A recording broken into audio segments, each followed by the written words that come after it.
Hello viewers, I'm your host Uzma Jafri with another episode of South Asia Focus. Let's begin the show with India's growing assertiveness in its northern Union Territory of Ladakh to counter Chinese belligerence along the line of actual control. India has intensified its infrastructure development at high altitudes. Beijing has cried foul, but New Delhi says it has sovereign authority and rights to protect its land and people and will continue construction on its side. Various media reports in the past have confirmed that China has already built a network of roads and bridges on its side. So why is China protesting? Is it coming out of its compulsive habit of interfering in others' domestic affairs, or has it grown jittery with India's befitting responses to its each single tactic?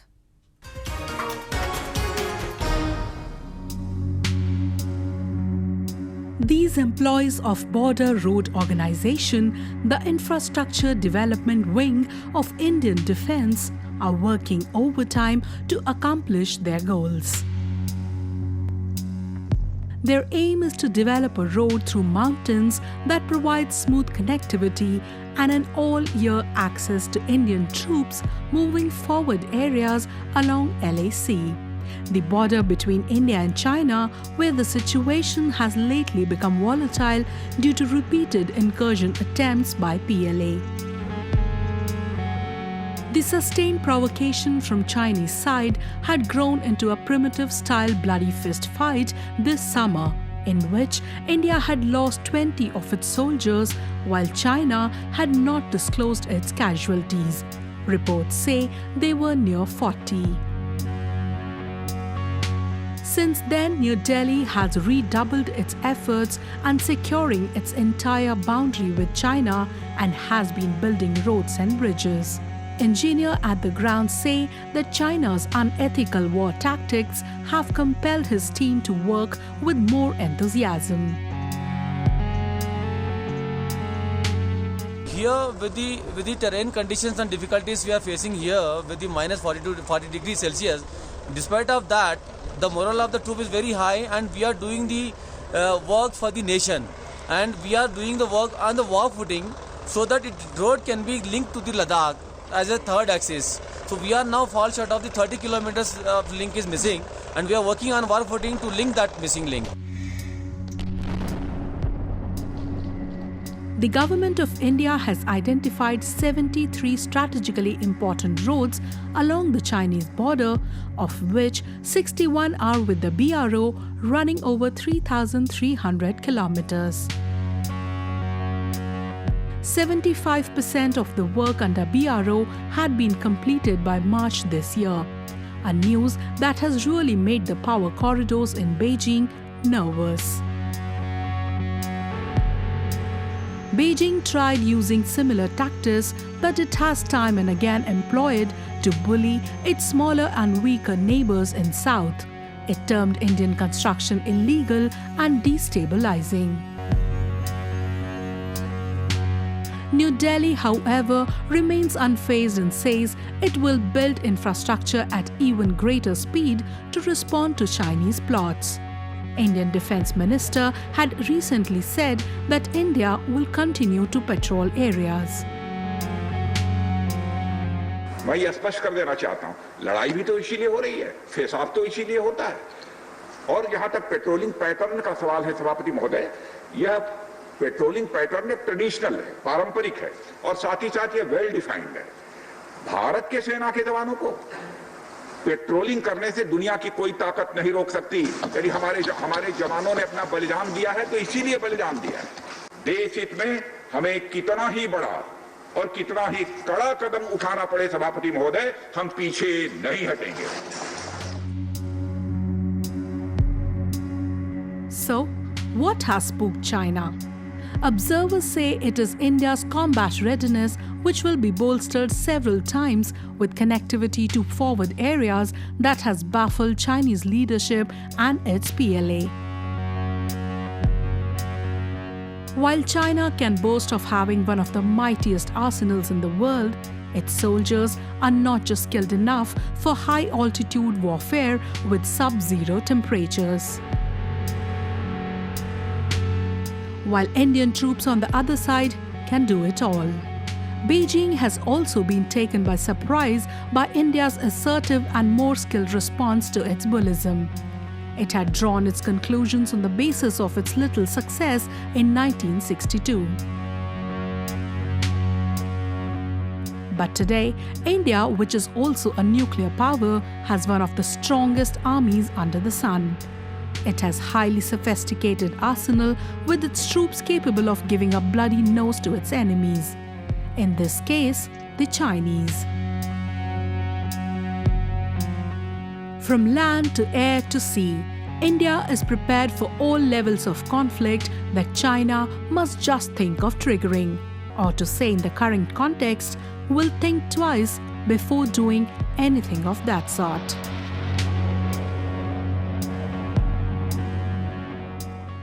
Moving on. The Indian president approved 3 agricultural bills recently with an aim to empower country's farmers to sell their produce directly to institutional buyers such as big traders and retailers. The new Farmers Bill 2020 is believed to help liberalize the sector by eliminating the middlemen, facilitating better realizations for farmers, attracting investment and enhancing the technology. We have a report.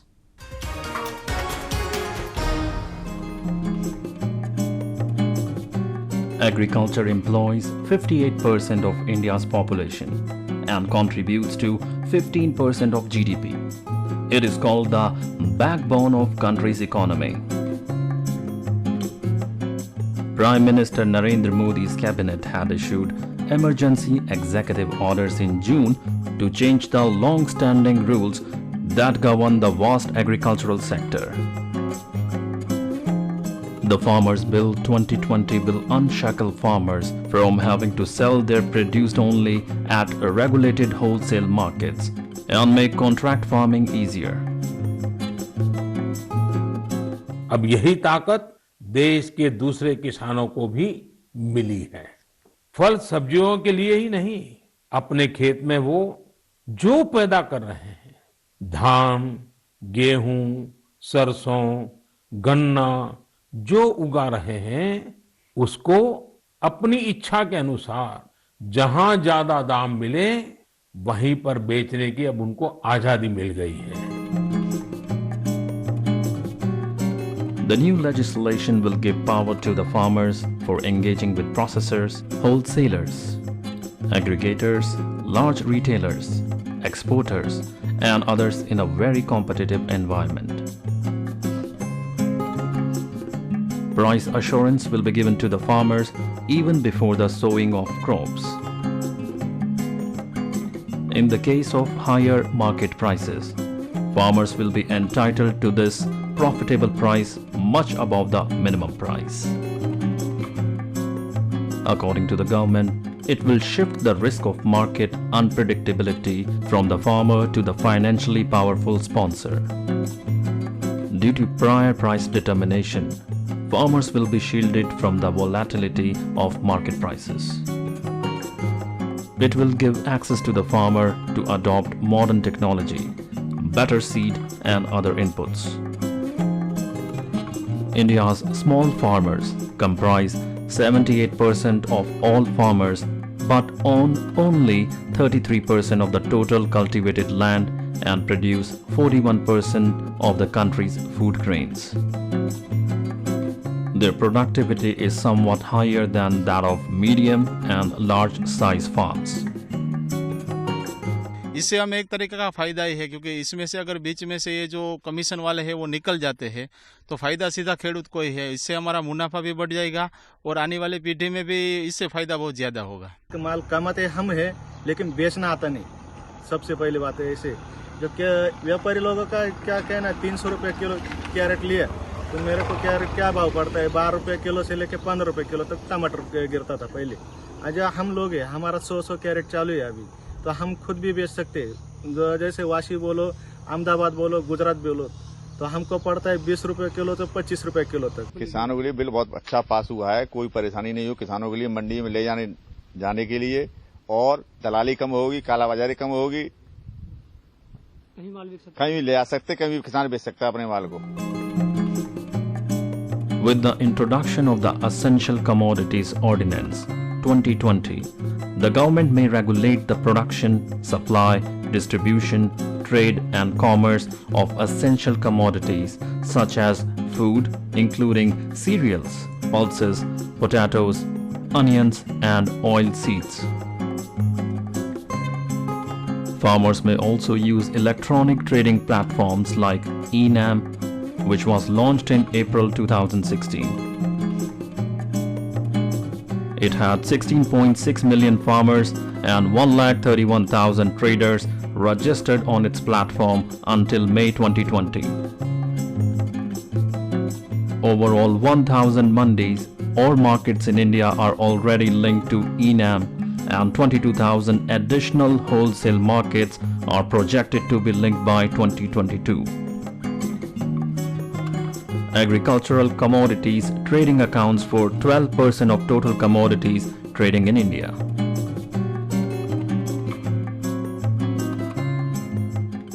Let's move to Pakistan, where the government headed by Prime Minister Imran Khan is targeting the opposition party leaders on charges of corruption. However, the opposition parties and civil rights groups in the Islamic Republic have long held that the anti-graft agency is used by the military for selected accountability, saying it does not touch powerful generals or Khan's ministers.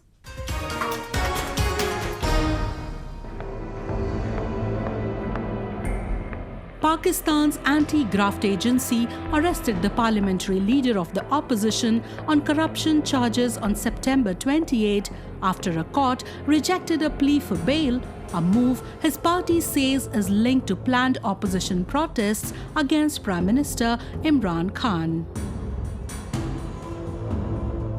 Shehbaz Sharif, a former Chief Minister of Punjab province and younger brother of former Prime Minister Nawaz Sharif, was arrested outside the Lahore court.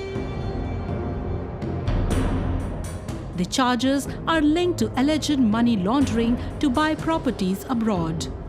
The arrest was allegedly a reaction to the opposition's threat of nationwide protests calling for Khan to step down. Sharif is one of several opposition leaders facing corruption charges and arrested by the anti-graft body, often before a formal case is registered. His party accused the anti-graft agency, which is used by the military for selective accountability. अगर इस मुल्क में पाकिस्तान में please अगर कोई कानून है, कोई इंसाफ है या कोई सेम्बलेंस ऑफ कानून या इंसाफ है, तो फिर गिरफ्तारी शहबाज शरीफ की नहीं होनी चाहिए थी, फिर गिरफ्तारी जनरल आसिम सलीम बाजवा की होनी चाहिए थी, क्योंकि शहबाज शरीफ के नाम ये 99 कंपनीज़ नहीं निकली, शहबाज शरीफ के नाम वो सैकड़ों फ्रेंचाइज नहीं निकले। शहबाज शरीफ का ताल्लुक़ एक कारोबारी घराने से था जो कि 1930 से कारोबार कर रहा है। शहबाज शरीफ के वालिद साहब एक जाने माने बिजनेसमैन थे। 9 major opposition parties recently denounced the military for meddling in politics and rigging the 2018 elections to bring Khan to power. The military, which has ruled for half of Pakistan's history since its independence from Britain in 1947, denies interfering in politics or election wrongdoing. Retired General Asim Bajwa, who oversees the $65 billion China-Pakistan Economic Corridor and is also an advisor to PM Khan, was recently embroiled in controversy following a news report that alleged he had amassed assets worth millions of dollars beyond his means. Nawaz Sharif, who is in London, says he's surprised about the arrest of his brother Shehbaz Sharif. Expect तो मखल कौम ये कर रही थी कि आसिम बाजवा को पकड़ा जाएगा और जो है वो उनसे हिसाब लिया जाएगा, उनसे पूछा जाएगा किस तरह से एक शख्स ने नौकरी के दौरान पिछले 15-20 सालों में इतनी बड़ी जायदादें और एसेट्स बना लिए, तवक्को तो कौम को ये थी कि पकड़ा तो उसने जाना था, पकड़ उन्होंने शहबाज शरीफ को लिया है। Political turmoil in Pakistan is growing after Nawaz Sharif, the leader of Pakistan Muslim League Nawaz, declared military interference as the root of political instability, economic decline and diplomatic isolation for the Muslim country of 220 million people. The Pakistan Democratic Movement, all alliance of almost all major opposition parties, has announced that it would kick off a nationwide protest campaign on October 11 against Prime Minister Imran Khan. Moving on. During the Taliban regime in Afghanistan, the women activities were suppressed. Despite the radical Islamic flow which still pervades in the war-torn nation, Afghan women are managing to recreate their lives and their identities for a better future. Let's meet a young female Afghan expeditor who is planning her next summit to show the world and set an environment of optimism for others who are conceiving high aspirations like hers. Let's have a look.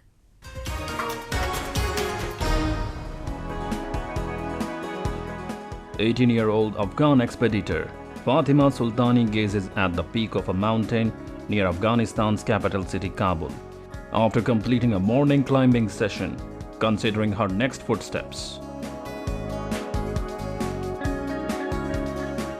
She and her team of 9 young Afghan mountaineers, 3 of them women, are hoping to climb Afghanistan's Mir Samir mountain and after that travel to Nepal to summit the world's highest peak, Mount Everest. Sultani has continued to climb throughout the COVID-19 outbreak. In August, making it to the summit of the 7,492 meters altitude, Noshak Peak, which is one of the hardest climbs in the world, in the Hind Kush mountain range in northern province of Afghanistan.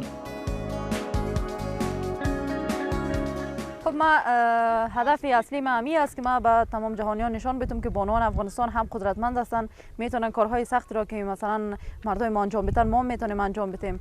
و بالخصوص ما وقتی که خبر میشدیم که از کشورهای خارج مثلا میآیند در افغانستان قلعه‌های مرتفع افغانستان اینا فتح میکنن بانوانشان، ما واقعا به این فکر رسیدیم چرا وقتی که قلعه افغانستان داخل کشور خود ماست ما خود ما نمیتونیم، ما بانوان نمیتونیم که بریم فتح کنیم، از خارج میان فتح میکنیم. به همین خاطر انگیزه ما همی بود که ما امروی تیم هایک ونچر یک جای شدم و خواستم که می قله های بلند کسا فتح کنم و به هدف های خود برسم. However, when she is not training in the mountains, Fatima lives in Kabul with her parents and younger sister. Her father said he will continue to rejoice Fatima's achievement, but as a parent has lingering concerns about her safety.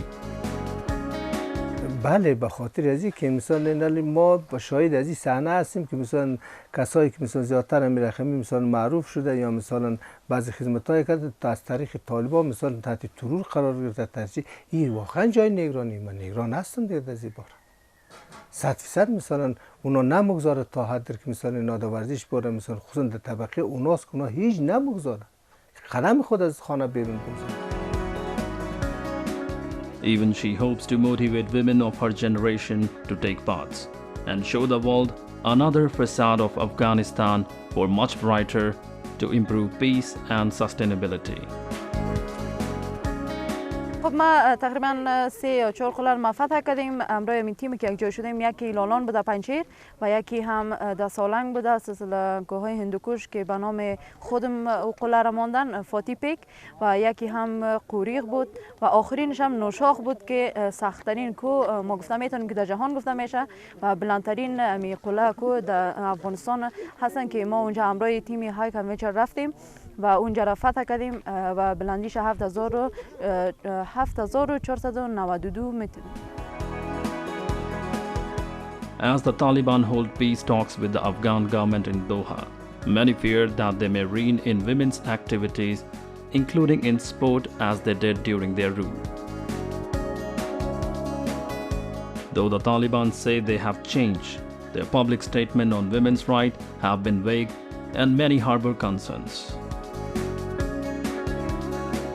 However, the situation improved significantly in the last 2 decades due to the infusion of billions of dollars in international support and remittance from Afghan immigrants.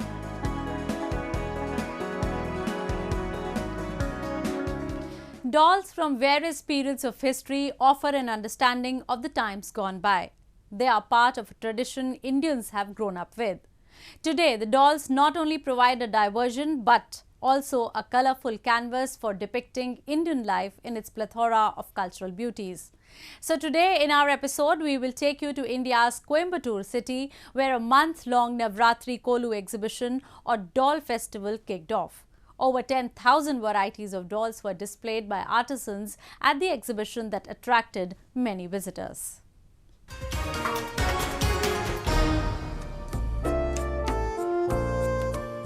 Made of matchsticks and clay, the lifelike dolls attract visitors in the doll exhibition, which recently began in India's southern city of Coimbatore. Popularly known as the Kolu Doll Festival, the exhibition is an annual event before the festival of Navratri. In the exhibition, dolls were put on display which depicts deities like Krishna and Ganesha, playing contemporary games and various episodes from the life of Lord Krishna. Visitors also got to see the dolls of Ramayana, models of temples, Lord Sai idols and much more. Every year, thousands of artisans participate in the exhibition, but this year, due to coronavirus pandemic, it is exhibited as a low-key affair. Every year we Poompuhar conducts a Kolu exhibition for 30 days. This year we are conducting for 45 days. What is the reason? Means this year due to the COVID problem, Poompuhar doesn't have a good customer footfalls. So this year we have given a medical campaign, and also we have exhibited more artisan products here. Actually, while compared to the last year, this year the artisans flows are very less.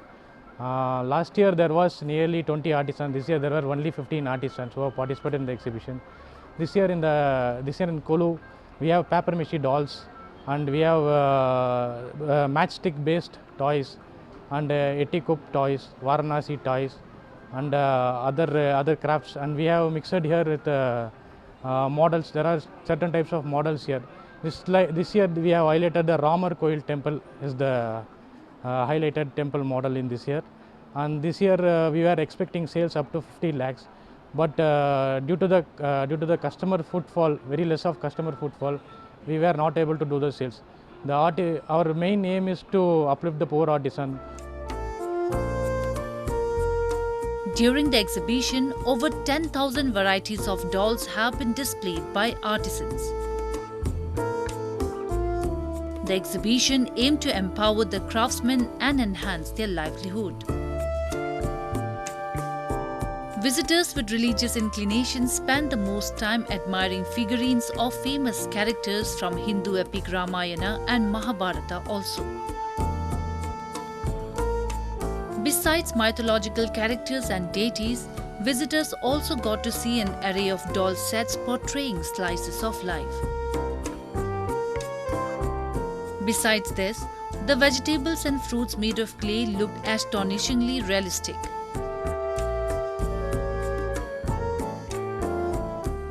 வருஷம் இங்கே வருவோம். கொலுவுக்கு things சாமான் வாங்க வருவோம். Poompuhar items எப்போவுமே நல்லாயிருக்கும் பார்க்குறக்கு, எங்களுக்கு ரொம்ப பிடிக்கும்.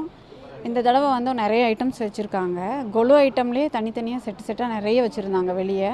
இப்போ உள்ளே வந்திருக்கோம். உள்ளேயும் ஃபுல்லாக கலர்ஃபுல்லாக இருக்குது. கோயில் செட்ஸு, பழனி கோயில், திருவண்ணாமலை கோயில், கூடவே இந்த தடவை அதிகமாக ராமர் கோயில் செட்டு வச்சுருக்காங்க. பார்க்குறக்கு ரொம்ப நல்லாயிருக்கு. வேறு திங்ஸ் இருக்குது, கொஞ்சம் கொஞ்சம் வாங்கிட்டுருக்கோம், பார்த்துட்ருக்கோம். நல்லாயிருக்கு. பாக்ஸில் குழந்தைங்க சாமான் இருக்குது. சின்ன குழந்தையிலேருந்து பெரிய குழந்தைங்க வரைக்கும் விளையாடுறதுக்கு மர சாமான் எல்லாம் இருக்குது. கொலு சம்மந்தமானது தசாவதாரம் சிலை வச்சுருக்காங்க, மீனாட்சி கல்யாணம் வச்சுருக்காங்க. அப்புறம் எல்லாமே எப்படி சொல்கிறது தனித்தனி செட்டு முந்தியெல்லாம் ஒவ்வொன்றா தேடுவோம் மற்ற பக்கம்லாம் போனால் ஒரு செட்டு வைக்கணுன்னா மீனாட்சி கல்யாணம்னா தனித்தனியாக தேடுவோம் இப்போ எல்லாமே இருக்குது அத்திவரதர் இருக்குது ஸ்ரீரங்கநாதர் இருக்கார் எல்லாமே இருக்குது வேணுங்கிறத அப்படியே நம்ம எடுத்துகிட்டு போய்க்கிற மாதிரி இருக்குது பூம்புகாரில் எப்பவும் இருக்க மாதிரி இருக்குது முந்தி எப்படின்னா அந்த கொல்லு டைமில் நிறைய கூட்டம் வரும் இப்போ கோவிட்ங்கிறனால எல்லாம் கொஞ்சம் கொஞ்சம் வெயிட் பண்ணி வராங்க போல் எனக்கு தோணுது கொஞ்சம் கொஞ்சம் பேராக வர்றாங்க அப்படின்னு இங்கே சானிடைசர் கொடுக்குறாங்க உள்ளே என்ட்ரு ஆகும்போது மாஸ்க் போட்டிருந்தேன் இப்போ பேசணுங்கிறதுக்காக தான் மாஸ்க்கை கழட்டிட்டேன். Through the exhibition, the artisans who blow life into clay got a brilliant opportunity to portray their talent and market the products. Kolu Doll Exhibition has carved a unique niche of its own in country's annual carnival calendar and is playing a great role for preserving the traditional art. So with that, we come to the end of this week's episode. See you next week. Goodbye and take care.